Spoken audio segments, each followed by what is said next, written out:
За энэ хууль батлагдсанараа бид одоо анагаах ухааны том ололт болоод байгаа эргэтэн эд эс шилжүүлэн суулгах тогтолцоог эрх зүйн одоо орчинтой болгож өгч байна. Бач чулуун эмчтэй холбоотой асуудлаар эрх зүйн зохицуултын ус одоо тодорхой бус байсантай холбоотой хэн нэгэн хүн хэлмэгдэх юм аюултай байсан. Тухайлх юм бол одоо эмч хүн ажиллаа хийж байж байгаад ямар нэгэн хүний амь насыг аврахын төлөө ажиллаж байгаад гэмт хэрэгтэн болохын эрсдлийг нэгт хааж өгж байгаагаар энэ өөрөө их чухал бол.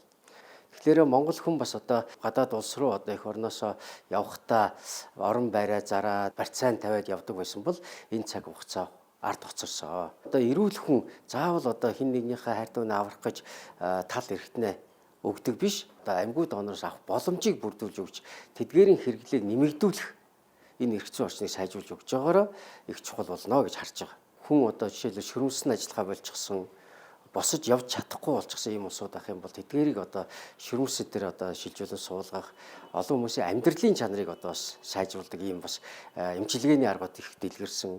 За дээрэс нь эсийн тухай ярьж байна бид, тийм ээ. Жишээлбэл одоо үр хүүхдтэй болж чадахгүй байгаа гэр бүлүүд яах юм? Эдгээрийн одоо зохицуултыг бас тодорхойгүй байсан бол одоо энийг тодорхой болгож өгч байна.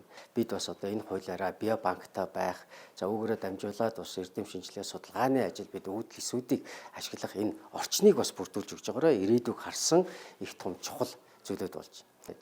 За дээрэс нь бид одоо ялангуяа хүүхдийн цусны хавдартай хүүхдүүдэд бид энэ чөмөг шилжүүлэн суулгах тухай асуудлыг бас нэлээд дөрвтэй бас ярьж байна. За үүнтэй холбоотой Монгол улсад энэ технологи нэвтрээд эхэлж гисэн.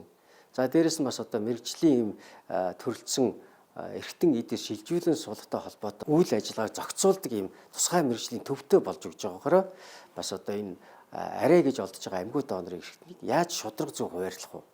Тийм ээ. Яаж одоо хин нэгэн давуу эрх идэлхгүй байх? Үнэхээр одоо өвчнийхээ одоо тэр шанс зовж байгаа улсуудыг зөв дараалаар нь өгдөг байх энэ төр гээд нарийн зохицуултуудыг хийж өглөө.